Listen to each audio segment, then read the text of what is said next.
Assalamualaikum warahmatullahi wabarakatuh. Kepada yang terhormat, Ibu Wina Sari Kusumaning Tias, selaku dosen pengampu mata kuliah manajemen logistik. Dengan saya, Mutiara Fazlina Khairunisa dengan nomor NIM 2892350065 dari Prodi Manajemen akan mempresentasikan tugas ujian tengah semester mata kuliah manajemen logistik.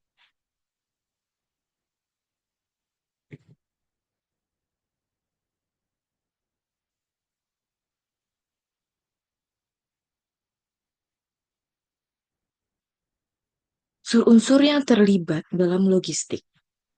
Ada tiga unsur yang terlibat dalam sistem logistik. Tujuan instruksional khususnya adalah yang pertama, pihak ketiga dalam moda transportasi. Yang kedua, perencanaan transportasi intermoda. Dan yang ketiga, keuangan pendukung kegiatan logistik.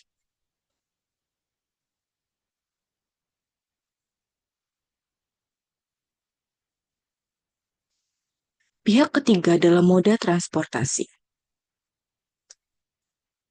Perdagangan bebas antar negara membuat pergerakan barang, orang, informasi, dan modal semakin cepat. Kondisi ini meningkatkan kebutuhan akan layanan transportasi yang efisien, bahkan perusahaan logistik bersaing dalam hal biaya, layanan, dan cakupan wilayah. Globalisasi juga mendorong terjadinya konsolidasi di sektor ekonomi, termasuk logistik. Akibatnya, perusahaan logistik harus mampu menangani pengiriman lintas negara dan bekerja sama dengan mitra asing maupun lokal untuk memenuhi kebutuhan pasar yang semakin beragam dan kompleks.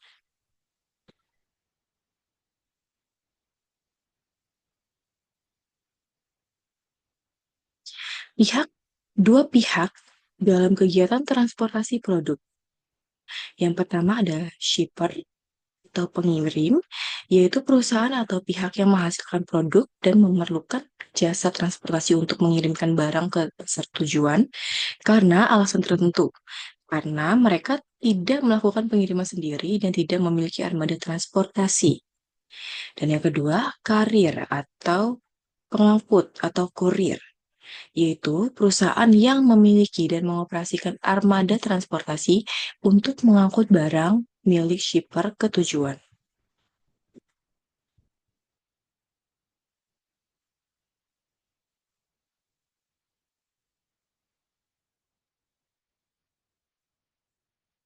Peran pihak ketiga.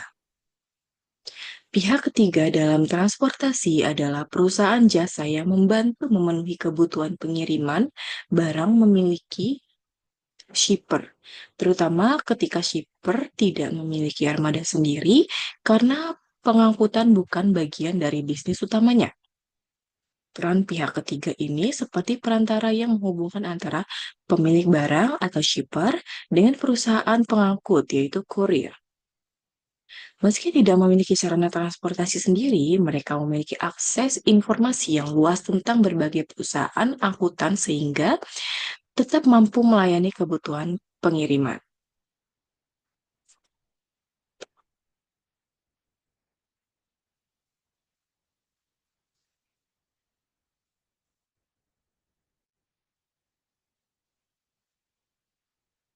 Tipe perusahaan transportasi pihak ketiga ada tiga, yaitu perantara transportasi atau brokers adalah pihak ketiga yang membantu mengatur pengiriman barang antar pengirim dan perusahaan angkutan. Mereka tidak memiliki armada sendiri dan hanya menggunakan suatu jenis moda transportasi. Peran broker biasanya dibutuhkan ketika perusahaan pengirim tidak memiliki bagian khusus yang mengurus transportasi. Yang kedua ada jasa titipan atau freight forwarder adalah perusahaan yang secara langsung menangani pengiriman barang dari pengirim ke penerima. Mereka bisa memiliki armada sendiri dan mampu mengatur pengirim dengan berbagai jenis mode transportasi, baik domestik maupun internasional. Dan yang ketiga ada asosiasi para shipper. merupakan kerjasama non-profit antar perusahaan pengirim barang atau shipper yang bertujuan untuk menggabungkan pengiriman dalam skala kecil menjadi satu pengiriman besar menggunakan alat angkut seperti truk atau kereta api. Layanan ini hanya berlaku untuk anggotanya dan secara operasional mirip dengan jasa titipan. Meskipun secara regulasi berbeda karena berbasis asosiasi dan bukan bisnis komersial.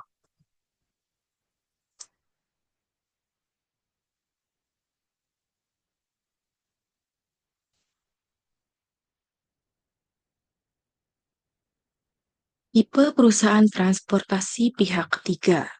Ada dua jenis, yaitu pemasaran antar moda atau shippers agents, merupakan pihak yang mengelola layanan pengiriman barang dengan sistem ride trailer or on flat car atau container and on flat car atau TOFC atau GOFC. Mereka membeli layanan pengiriman dalam jumlah besar untuk mendapatkan harga diskon, lalu menjual kembali dalam skala kecil kepada shipper. Dengan harga yang lebih tinggi, fokus utamanya adalah efisiensi, biaya, dan spesialisasi dalam penggunaan moda transportasi campuran. Dan yang kedua ada penyedia jasa logistik pihak ketiga atau 3PL atau 3PL. Menurut perusahaan ini menangani seluruh aktivitas logistik secara perusahaan, mulai dari transportasi, pergudangan, hingga mengurus bea cukai. Mereka menjadi mitra strategis perusahaan yang ingin fokus pada bisnis intinya dan menyerahkan seluruh proses logistik kepada pihak lain.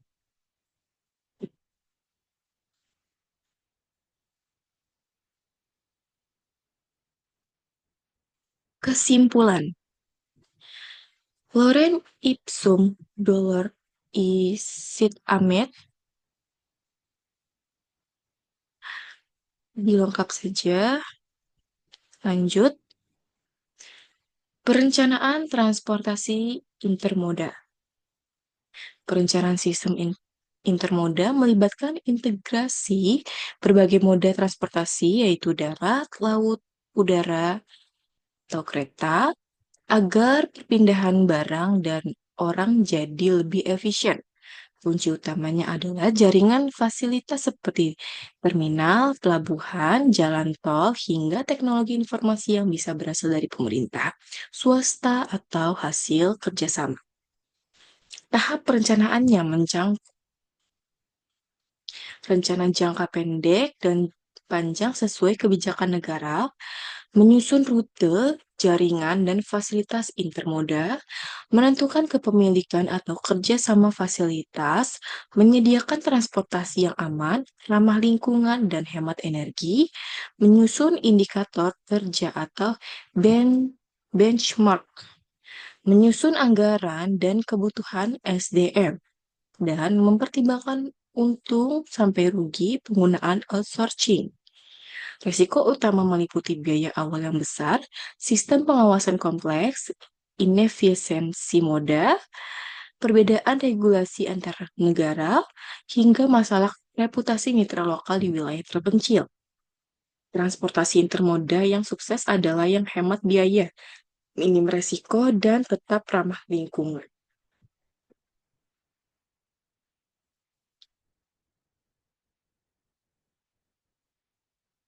Biaya transportasi. Biaya transportasi dibagi menjadi dua, yaitu biaya tetap atau fixed cost seperti bunga investasi moda, biaya legal atau izin, dan biaya overhead atau gaji asuransi sopir. Yang kedua, biaya variabel atau variable cost. Tergantung pada jarak, bahan bakar, berat, dan volume barang, biaya bongkar muat, administrasi, perawatan, serta perlakuan khusus untuk produk tertentu. Faktor eksternal seperti cuaca, bencana, mogok, hingga lokasi pasar yang mengaruhi biaya, efisiensi bisa dicapai dengan pengemudi yang terlatih, kendaraan layak, dan beban muatan yang sesuai. Kegiatan untuk kegiatan keuangan untuk kegiatan logistik. Perencanaan keuangan yang baik penting agar kegiatan logistik tidak terganggu dan perusahaan tetap liquid. Biaya dalam logistik dibagi menjadi dua, yaitu biaya teknis, yaitu langsung terkait volume produksi, contohnya bahan baku dan tenaga kerja langsung. Dan yang kedua ada biaya kebijakan, yaitu ditentukan manajemen dan tidak langsung terhubung ke volume produksi, contohnya administrasi dan personalia. Faktor penting lain yaitu jumlah produksi, pengalaman perusahaan, kebutuhan modal, dan kebutuhan untuk menyewa atau membeli barang atau alat angkut. Perusahaan juga harus memperhitungkan alat dan kendaraan yang diperlukan, termasuk perlengkapannya.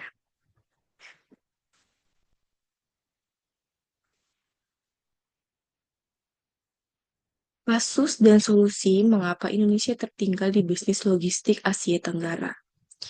Meski berada di jalur pelayaran penting seperti Selat Malaka, Indonesia belum mengoptimalkan potensi logistiknya. Pelabuhan Tanjung Priok kalah ramai dibanding Singapura dan Malaysia. Alasannya antara lain, infrastruktur pelabuhan belum optimal, armada kapal nasional belum kompetitif atau banyak kapal asing yang beroperasi, dan investasi infrastruktur masih kurang. Solusinya adalah tingkatkan kapasitas dan efisiensi pelabuhan, kuat armada kapal nasional, libatkan pemerintah dalam investasi besar untuk infrastruktur demi manfaat jangka panjang, dan manfaatkan perdagangan bebas untuk mengembangkan sistem logistik nasional agar bersaing di Asia Tenggara.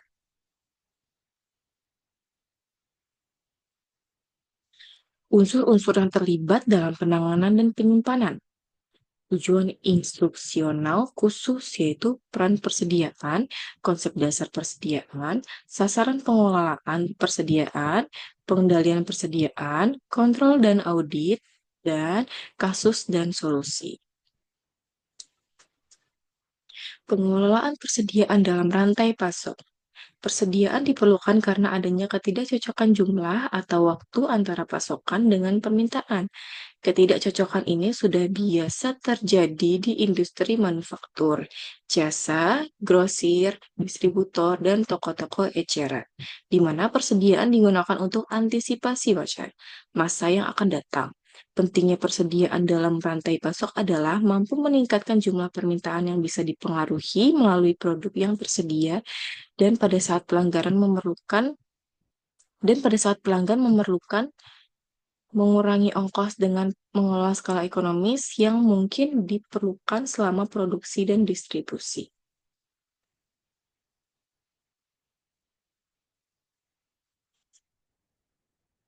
Peran persediaan.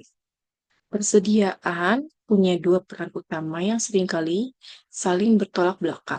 Di satu sisi, persediaan yang tinggi dibutuhkan agar perusahaan bisa cepat merespons permintaan pelanggan, terutama jika permintaan tidak menentu, lead time pendek, dan produk sangat beragam. Di sisi lain, persediaan yang terlalu banyak bisa menyebabkan biaya tinggi.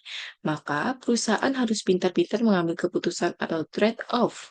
Bagaimana cara tetap bisa melayani pelanggan dengan baik, tapi tanpa harus menumpuk terlalu banyak stok. Contohnya, industri pakaian jadi yang punya stok banyak bisa melayani pelanggan dengan cepat. Tapi kalau pakai sistem pre-order, stok bisa ditekan karena produksi baru dilakukan saat ada pesanan.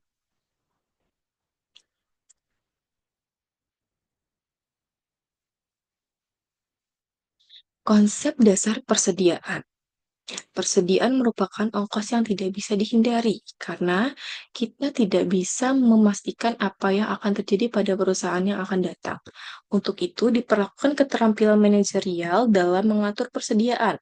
Persediaan yang direncanakan dan diatur dengan baik maka akan berdampak pada cash cash flow dan tingkat pengembalian atau return on investment yang stabil bagi perusahaan.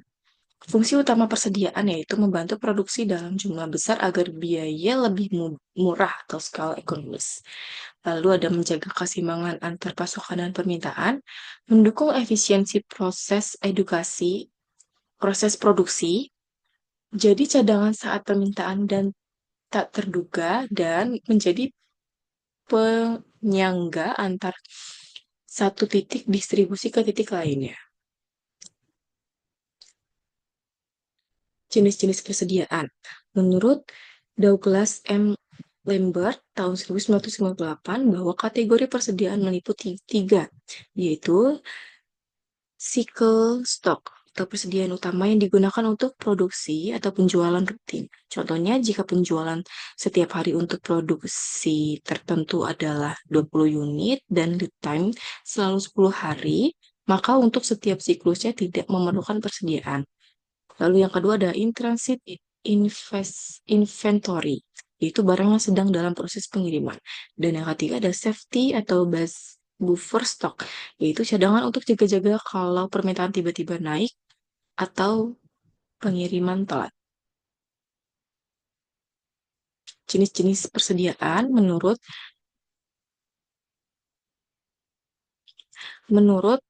Douglas M. Lambert tahun 1998 bahwa kategori persediaan meliputi ada speculative stock, yaitu persediaan yang dibeli untuk mengantisipasi kenaikan harga atau kelangkaan.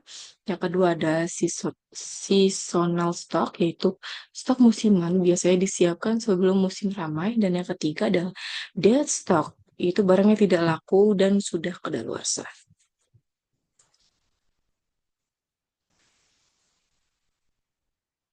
Strategi pemesanan ulang atau pre-order strategi. Ada beberapa pendekatan untuk menentukan kapan harus melakukan pemesanan ulang. Misalnya jika lead time 10 hari dan permintaan 20 unit per hari. Yang pertama ada pesan 400 unit habis selama 20 hari. Pesan ulang saat stok 200. Lalu yang kedua ada pesan unit 200 unit habis dalam 10 hari. Pesan ulang langsung saat habis. Dan yang ketiga ada pesan 600 unit habis dalam 30 hari, pesan ulang saat stok 200. Pastikan barang datang tepat waktu agar tidak kekurangan stok.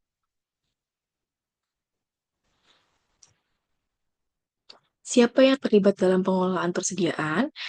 Bagian pergudangan yang bertanggung jawab dalam memelihara material dari mulai masuk hingga dipakai pengguna, dan material hasil kebijakan bagian persediaan secara fisik dikelola oleh bagian pergudangan.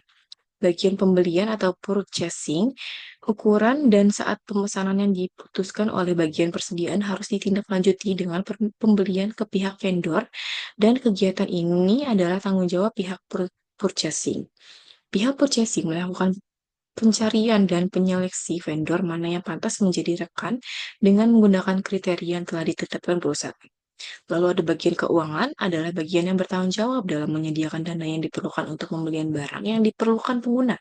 Bagian bagian keuangan yang harus memiliki fleksibilitas yang tinggi agar pelayanan kepada pelanggan tidak terabaikan. Dan yang terakhir ada bagian produksi, menggunakan material untuk perusahaan manufaktur adalah bagian produksi. Bagian produksi yang melakukan pemesanan ke bagian gedung atas kebutuhan bahan baku, part, komponen, subway ASI, dan lain-lain untuk melancarkan aktivitas produksi.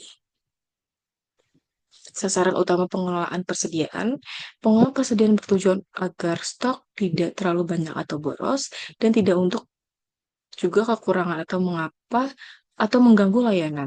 Sasaran utama manajemen persediaan meliputi yaitu mengurangi investasi berlebih. Terlalu banyak stok akan mengunci modal dan mengganggu likuiditas. Stok harus dijaga optimal, tidak kurang tapi juga tidak berlebihan. Yang kedua ada meningkatkan pelayanan pelanggan, yaitu kekurangan stok bisa membuat pelanggan kecewa dan pindah ke pesaing atau lost sellers. Maka stok harus cukup untuk menjaga kepuasan pelanggan. Yang ketiga ada menjamin efisiensi operasional, yaitu biaya simpan dan biaya pesan perlu dioptimalkan. Stok yang terlalu banyak menaikkan biaya simpan, sedangkan stok yang terlalu sedikit meningkatkan biaya pesan karena harus sering beli.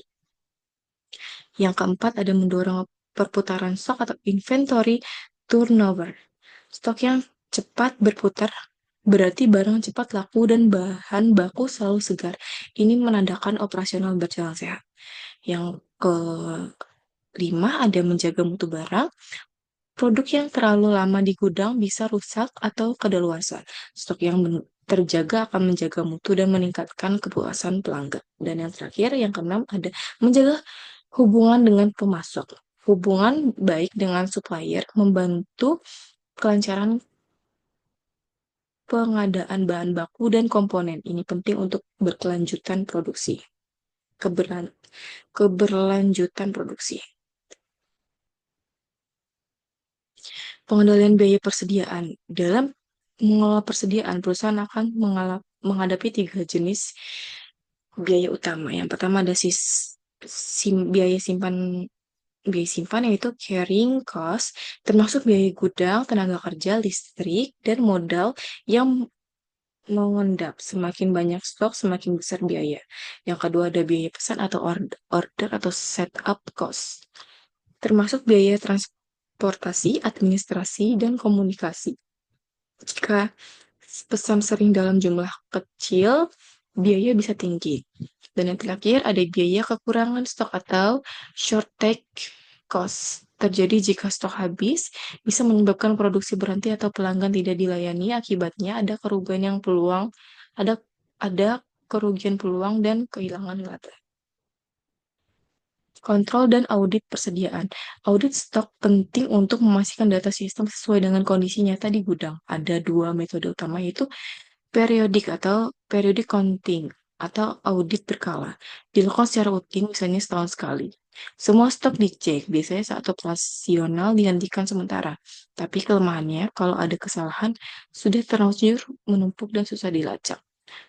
Cycle counting atau audit bergilir dilakukan lebih sering, harian atau mingguan dan tidak harus menghentikan operasi. Audit dilakukan pada jenis barang tertentu secara berkala. Hasilnya akan lebih akurat dan cepat ditindaklanjuti. Cycle counting dilakukan saat barang baru datang, saat stok kosong, dan setelah beberapa transaksi pembelian selesai. Beberapa hal yang dapat menghambat pengelolaan inventory dan pelaksanaan audit dengan baik, yaitu belum adanya ukuran kinerja yang jelas, lalu ada status pemesanan yang tidak akurat yang disebabkan oleh disiplin karyawan yang kurang dan memonitor jumlah inventory setiap periode tertentu, kurangnya koordinasi antara bagian internal dan eksternal perusahaan dalam memonitor status inventory yang dipesan, mengembalikan barang bukan oleh yang berwenang, dan lokasi penyimpanan tidak aman. Lalu ada sistem informasi yang tidak handal dan biaya-biaya kesediaan tidak ditaksir dengan benar. Baik, sekian presentasi dari saya. Kurang lebihnya saya mohon maaf. Wassalamualaikum warahmatullahi wabarakatuh.